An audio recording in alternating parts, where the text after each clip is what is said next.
ଆପଣ ମାନେ ଦେଖିଥିବେ ଏମିତି ସବୁବେଳେ ପାଇଁ ସତ୍ୟ ଖବରକୁ ଦେଖି ଆସିଛି। ଆପଣଙ୍କ ପାଖରେ ଆଜି ଏମିତି ଖବର ଦେଖିବ, ଆଜି ବାଲିଅନ୍ତା ବ୍ଲକର ଖବର ଦେଖେଇବ।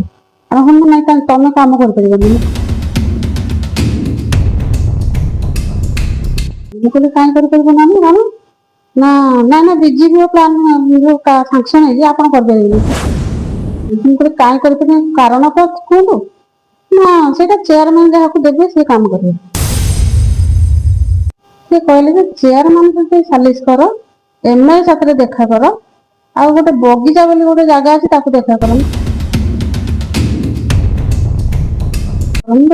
ବଗିଚା ବୋଲି ଗୋଟେ ଜାଗା ଅଛି ମୁଁ ଜାଣିନି, ସେଠି କଣ ଆଉ ଗୋଟେ ଭିଡିଓ କରୁଛନ୍ତି କି ଆପଣଙ୍କ ଉପରେ ଅଥରିଟି ଅଛନ୍ତି କି ଆପଣ ସେଇ କଥା ଉଠେଇଲେ କଣ ନା ଆପଣ କଣ କରିବେ କରନ୍ତୁ।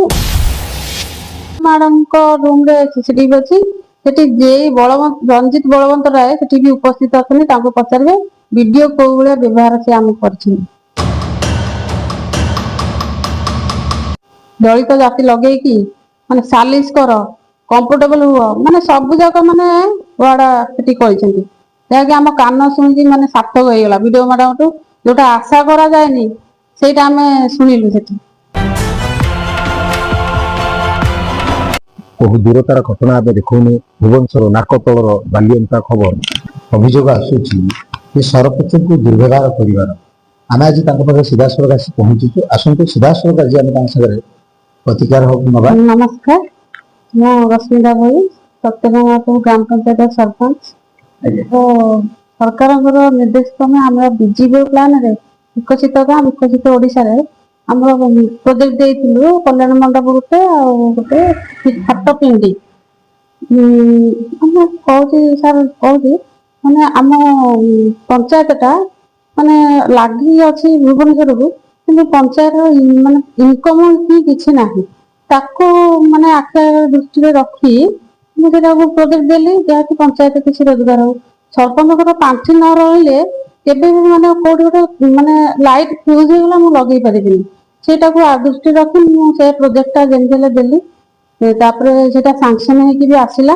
ତାପରେ ମୁଁ ଗଲି ବ୍ଲକ କୁ, ମ୍ୟାଡାମ ଏଟା କାମ ଆସିଲାନି ଆମେ କାମ ଆରମ୍ଭ କରିବୁ ନା ଆରମ୍ଭ କରନ୍ତୁ, ଆଉ ମତେ ଲେଟର ଟା ଦିଅନ୍ତୁ ତହସିଲଦାରଙ୍କୁ ତା ଫରୱାର୍ଡ ମୁଁ କରିଦେବି। ମୁଁ ତାପରେ ସେଠୁ ବିଡିଓଙ୍କୁ ଲେଟର କରିଦେଲୁ। ଦେଲା ପରେ ସେ ବ୍ଲକ ଫରୱାର୍ଡ କଲେ, ଯାହା ତାଙ୍କ ପ୍ରୋସେସିଂ ଆମେ ସବୁ ଆମେ ତାଙ୍କ ନିର୍ଦ୍ଦେଶ କ୍ରମେ ଆମେ ଆରମ୍ଭ କଲୁ। ତାପରେ ଆର ଠାରୁ ଜାଗା ସିଲେକ୍ସନ କରି ରଙ୍ଗ ବଜାର ପଏଣ୍ଟରେ ମାନେ ମଝି ଜାଗାରେ ଆମର ହାଟ ପାଇଁ ଯେତେବେଳେ ଜାଗାଟା ସରକାରୀ ଜାଗା ଦେଖିଲୁ, ଆମେ ଦେଖିଲୁ ତ ଜବରଦସ୍ତ 3-4ଟା ଦୋକାନ ମାଡିକି ଅଛନ୍ତି ସରକାରୀ ଜାଗାରେ। ତାପରେ ଆମେ କଣ କଲୁ, ପୁଣି ତହସିଲଦାର ବିଡିଓ ମ୍ୟାଡମଙ୍କୁ ଦେଖା କଲୁ, ସେଇଟା ଏଭିକ୍ସନ ହବ ବୋଲି ପୁଣି ପଞ୍ଚାୟତ ତରଫରୁ ଲେଟର ଦେଲୁ। ପଞ୍ଚାୟତରେ ଯୋଉ ଲେଟରଟାକୁ ଆମର ରେଜିଷ୍ଟର ହେଇକି ଅଛି, ଆପଣ ଚାହିଁଲେ ଦେଖେଇ ପାରିବେ। ସେଟା ପୁଣି ଏଭିକ୍ସନ ପାଇଁ ଆମେ ଯେତେବେଳେ ବିଡିଓ ମ୍ୟାଡମଙ୍କୁ ଦେଲୁ, ତାପରେ ସିଏ ବି ବ୍ଲକ ମାନେ ତହସିଲଦାର ଯାହା ପ୍ରୋସିଜିଂ ସିଏ ଏଭିକ୍ସନ ପାଇଁ ପୁଣି ଆରଙ୍କ ଠାରୁ ଏମିତି ଏଭିକ୍ସନ କରି ତହସିଲଦାର ତାକୁ ଏଭିକ୍ସନ କରିକି ଆମେ ସେ ଜାଗାଟା ଖାଲି କଲୁ, ଜବରଦଖଲ ଯୋଉମାନେ ଥିଲେ। ତାପରେ ଆମେ ଗଲା ସୋମବାର ଆମେ ବିଡିଓ ମ୍ୟାଡମଙ୍କୁ ଗଲୁ, ଜାଗା ଖାଲି ହେଇଗଲା, ଆମ କାମ ଆରମ୍ଭ କରି ପଞ୍ଚାୟତରେ ଡେରି ହେଇଯାଉଛି, ଆଉ 6 ମାସ ରହିଲା କେମିତି କାମ ସାରିବି। ତାପରେ ଆମେ କାମ ଆରମ୍ଭ କରି ବିଡିଓ ମ୍ୟାଡମଙ୍କ ଅଫିସ ଗଲୁ, ବହୁତ ଭଲ ଭାବେ ସୁନ୍ଦର ଭାବେ କାମ କର। ଆମେ ମୁଁ ମଧ୍ୟ ଆଉ ମୋ ପଞ୍ଚାୟତରେ 2ଟା କର୍ମୀ ଯାଇଥିଲି 10-12 ଜଣ, ତାଙ୍କୁ ଦେଖି ମାନେ ଭଲ ସେ କହିଲେ ଆଉ କାମ କର, କାମ କରିକି ସାର ଶୀଘ୍ର ବିଜିବି କାମ। ଆମେ ଯଦି ଖୁସିର ସହ ସେଠିକି ବାହାରିକି ଆସିଲୁ। ତାପରେ ଗୁରୁବାର ଦିନ ଜେଇକି ଫୋନ କରିକି କହୁଛନ୍ତି ତାଙ୍କୁ ଆମକୁ ଦେଖା କରିବୁ। ପୁଣି ବିଡିଓ ମ୍ୟାଡମ କହିଲେ ଜେଇ ଆମ ଜେଇ ଅଛନ୍ତି ରଞ୍ଜିତ ବଳବନ୍ତ ରାୟ। ତାପରେ ଆମେ ଗଲୁ ଶୁକ୍ରବାର ଦିନ ଗଲୁ, ସେ ଯାଇଥିଲା ବି ଫିଲ୍ଡରେ, ଆମେ ଅପେକ୍ଷା କଲୁ ଦୀର୍ଘ 3 ଘଣ୍ଟା ଆମେ ଅପେକ୍ଷା କରୁଛୁ ବ୍ଲକରେ। 2ଟା ବେଳକୁ ଆସିକି ପହଞ୍ଚିଲେ, ଆମେ ସେଠି ବିଡିଓଙ୍କ ରୁମକୁ ପଶିଲୁ, ଜେଇ ସାର୍ ବି ଥିଲେ ସେଠି। ତାଙ୍କ ଉପରେ କହିଲେ ମାନେ କଣ ହେଲା ଆଉ କାମ ନାଇଁ ତମେ କାମ କରିପାରିବନି। ମୁଁ କହିଲି କାହିଁ କରିପାରିବ ନା ନା ନା ବିଜେପି ପ୍ଲାନ୍ ଯୋଉ ସାଙ୍ଗସନ ହେଇଛି ଆପଣ କରିପାରିବେନି। ମୁଁ କହିଲି କାହିଁ କରିପାରିବେନି କାରଣ ତ କୁହନ୍ତୁ ନା ସେଇଟା ଚେୟାରମ୍ୟାନ୍ ଯାହାକୁ ଦେବେ ସେ କାମ କରିବେ। କିନ୍ତୁ ଚେୟାରମ୍ୟାନ୍ କାମ ଦେବେ, ପଞ୍ଚାୟତ ମୋର, ତାହେଲେ କାମ ଦେବେ କାହାକୁ ବୋଲି ମତେ ତାଙ୍କୁ ଦେଖାନ୍ତୁ କାହା କାମ ଦେବେ। ତାପରେ ସେ କହିବେ ନା ନାଇଁ ଆପଣ ପଞ୍ଚାୟତର ସରପଞ୍ଚ, ପଞ୍ଚାୟତ କାମରେ ମୁଣ୍ଡ ପୁରା, ବ୍ଲକ କାମରେ ଟୋଟାଲ ଆପଣ ମୁଣ୍ଡ ପୁରାନ୍ତୁ ନାହିଁ। ମୁଁ ତ ମୁଣ୍ଡ ପୁରେଇବା କଥା ପୁଣି କୋଉଠି ଆସିଲା? ଆଜ୍ଞା ବିଡିଓ ମ୍ୟାଡମ ମତେ କହୁଛନ୍ତି। ରଞ୍ଜିତ ବଳବନ୍ତ ରାୟ ସେଠି ବି ଉପସ୍ଥିତ ଥାନ୍ତି। ତାଙ୍କର ଏବେ ନା ଯେ ଯାହା ହାତରେ କମ୍ଫର୍ଟେବଲ হবে ସେ ହିଁ କାମ କରିବେ। କମ୍ଫର୍ଟେବଲ ୱାର୍ଡ ମାନେ କଣ? କମ୍ଫର୍ଟେବଲ ଗୋଟେ ଭାବ ଗୋଟେ ଲେଡି ସର୍ଭେଣ୍ଟ ଗୋଟେ ଜେଣ୍ଟସ ଯେଇ ହାତରେ କଣ କମ୍ଫର୍ଟେବଲ ହବ? ଆପଣ କମ୍ଫର୍ଟେବଲ କରୁଛନ୍ତି ସେଠି ବସିକି ମାନେ ସବୁ ଷ୍ଟାଫଙ୍କ ହାତରେ ନା କାମ କରିବାକୁ ଆସିନି? ଆପଣ ଜଣେ ଓଏସ୍ ଅଫିସର, ଆପଣ ଏମିତି କଣ କଥାବାର୍ତ୍ତା କରୁଛନ୍ତି? ଆମେ ପ୍ରଶ୍ନ କଲୁ। ତାପରେ ଆପଣ ବେଶୀ କଥା କହୁଛନ୍ତି, ବାହାରନ୍ତୁ ଶୀଘ୍ର। ଆପଣ ଏକୁଟିଆ ରହିକି କଣଟା କରି ପକେଇବେ 6 ମାସ ଭିତରେ? ଆପଣ ଶୀଘ୍ର ଗଲେ। ମୁଁ କହିଲି ଆମେ ଏମିତି କଥା କହୁଛନ୍ତି ଆପଣ ଭଲ କରୁଛନ୍ତି ନା କଣ କରିବ କି ମୋର ଦଳିତ ଜାତି ତମେ ସରପଞ୍ଚ ବୋଲି ମତେ ଡରୁଛ କଣ କରିବ ମୋର? ନା ଆମେ ସେଠୁ ଯେମିତି କାନ ମୁଣ୍ଡା ଆଉଁସିକି ଆମେ ଆସିଲୁ। ତାପରେ ଲେଟର ହେଇଥାଏ 27 ତାରିଖରେ କଲେକ୍ଟର ଆସିଲେ। ଗ୍ରିଭାନ୍ସରେ ଆମେ ଦେଖିବା ଲେଟର ଦେବ। ଆମେ ଯେହେତୁ ଗ୍ରିଭାନ୍ସ ଯେତେବେଳେ ଦେଲି ଆମ ପଞ୍ଚାୟତରେ ମୁଁ ମିଟିଂ କଲି, ଯାହାକି ଆମ ବିଡିଓ ମ୍ୟାଡାମ ଯାହା ଦୁର୍ବ୍ୟବହାର କଲେ ମୁଁ ତାଙ୍କୁ ପଞ୍ଚାୟତର ୱାର୍ଡ ମେମ୍ବର ଆମ କିଛି ମହିଳା ମାନଙ୍କୁ ଏକାଠି କଲି। ବ୍ଲକ ସାମ୍ନାରେ ବସିକି ମୁଁ ଯେତେବେଳେ ଦରଖାସ୍ତ ଦେଲି, କଲେକ୍ଟର କହିଲେ ହଁ ବୁଝିବା ମ୍ୟାଡାମ ଆଉ ଟିକେ ପଚାରନ୍ତୁ କାମ ସାରିକି ଆମେ ଯିବୁ। କଲେକ୍ଟର ସାରକୁ ପଚାରିଲା ଭିତରେ ସେ ପୁରା ରାଗିକି ଥାଏ।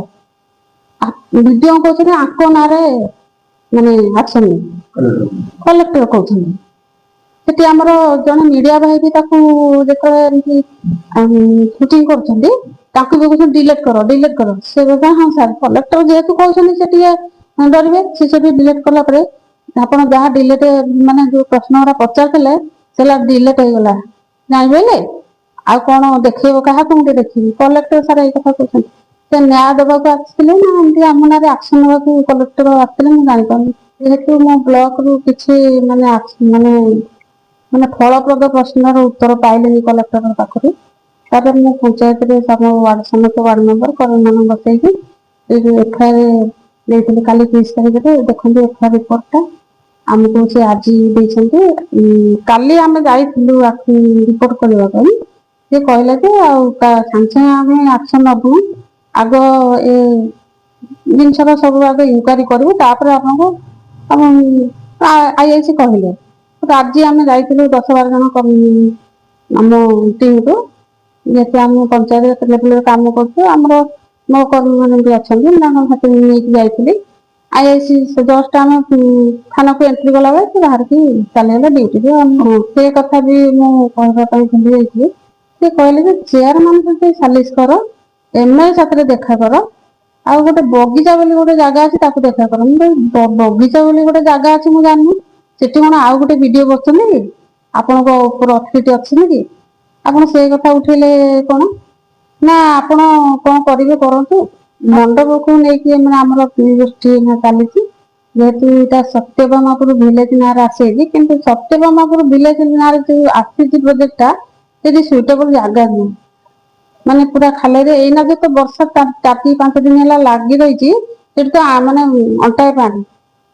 କିନ୍ତୁ ଆମ କର୍ମୀ ମାନେ ଆମେ ଯାଇକି ଗୋଟେ ଆରେଙ୍ଗ ଠାରୁ ଜାଗା ବାହାରକୁ ଗୋଟଳ ଗ୍ରାମରେ ତାରିଣୀ ମନ୍ଦିର ଛକରେ ବହୁତ ମାନେ ରୋଡ କରକୁ ପଞ୍ଚାୟତର ପୁରା ଯେମିତି ପଏଣ୍ଟ ଲେଭେଲରେ ସେ ଜାଗାଟା ଅଛି।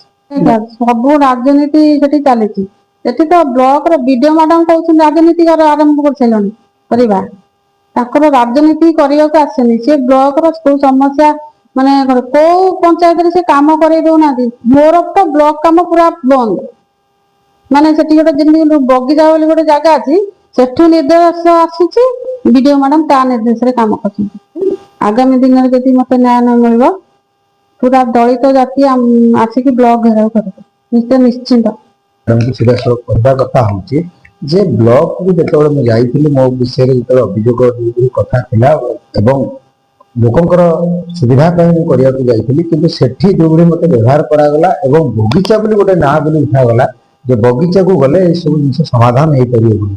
ଏଠି ବଗିଚା କୋଉ ବଗିଚାକୁ ଯିବ ଏଇଟା ଗୋଟେ ନିଶ୍ଚିତ ତଦନ୍ତ ହବା ଦରକାର ଏବଂ ତା ଭିତରେ ଯୋଉ କୌଣସି ଘଟଣା ହେଇଥିଲା ସେଠି ସିସିଟିଭି ଯୋଉ ଥିଲା ସିସିଟିଭିର ଫୁଟେଜ ନିହାତି ଦରକାର। ମ୍ୟାଡାମ ସିସିଟିଭି ଯୋଉ ଥିଲା ଆଜ୍ଞା ବିଡିଓ ମ୍ୟାଡାମଙ୍କ ରୁମରେ ସିସିଟିଭି ଅଛି।